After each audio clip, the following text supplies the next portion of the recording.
তারেক রহমানকে বরণ, ঢাকায় কয়েক লাখ মানুষ জমায়েত করবে চট্টগ্রাম বিএনপি।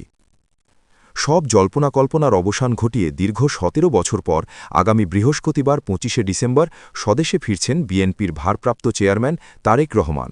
তারই আগমন স্মরণীয় করে রাখতে দলীয়ভাবে বর্ণাঢ্য অভ্যর্থনার আয়োজন করা হয়েছে। এতে অংশ নিতে চট্টগ্রাম বিভাগ থেকে রাজধানী ঢাকায় কয়েক লাখ লোকের সমাগম হবে বলে দাবি করেছেন স্থানীয় বিএনপি ও অঙ্গ সংগঠনের নেতাকর্মীরা। মঙ্গলবার ২৩শে ডিসেম্বর রাত ১০:৩০টার দিকে চট্টগ্রাম বিভাগের দায়িত্বপ্রাপ্ত সহ সাংগঠনিক সম্পাদক মীর হেলাল মুঠোফোনে বাংলাদেশ প্রতিদিনকে বলেন, চট্টগ্রাম বিভাগের ১০টি ইউনিট থেকে ৭ থেকে ১০ লাখ লোকের সমাগম ঘটবে ঢাকায়। আজকে মঙ্গলবার থেকে নেতাকর্মীরা ঢাকায় যাওয়া শুরু করেছেন। দলের পক্ষ থেকে ভাড়া করা বাস, হাইসের পাশাপাশি অনেকেই ব্যক্তিগত গাড়ি নিয়ে ঢাকায় যাবেন। শুধু চট্টগ্রাম জেলা থেকে ১ লাখের বেশি লোকের ঢাকায় সমাগম হওয়ার প্রত্যাশা ব্যক্ত করে মীর হেলাল বলেন, এ ধরনের সাড়া অতীতে আমরা কখনো পাইনি। অন্যান্য সময়ে যে পরিমাণ লোক আমাদের কর্মসূচিতে আসত, তার চেয়ে ১০ গুণ বেশি লোকের সমাগম হতে পারে ২৫শে ডিসেম্বর। তিনি বলেন, তার নির্বাচনী এলাকা হাটহাজারী থেকে ১০০র বেশি বাস ও ৮৫টি মাইক্রোবাস ভাড়া করা হয়েছে দলের নেতাকে স্বাগত জানাতে।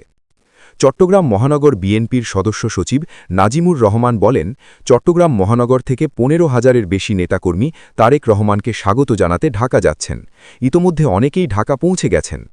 তিনি আরও বলেন, যাদের ঢাকায় থাকার ব্যবস্থা আছে তাদের আমরা নিজ দায়িত্বে চলে যেতে বলেছি। বুধবার ২৪শে ডিসেম্বর যারা যাবেন তাদের জন্য চট্টগ্রাম মহানগরের পক্ষ থেকে ১০০টির বেশি বাস, হাইস ভাড়া করা হয়েছে।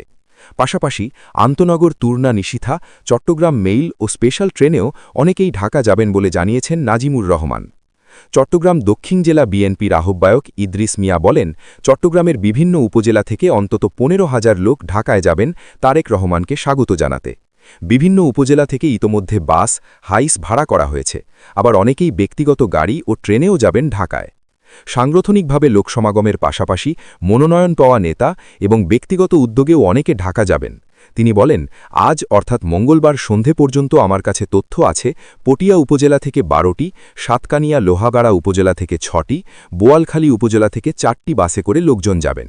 এর বাইরে আনোয়ারা বাঁশখালী থেকেও লোকজন যাবে। তাছাড়া কর্ণফুলী উপজেলা থেকে ২০টি, সাতকানিয়া লোহাগাড়ার বাসের পাশাপাশি ৮টি হাইস ভাড়া করা হয়েছে দলীয় কর্মীদের ঢাকায় নিতে।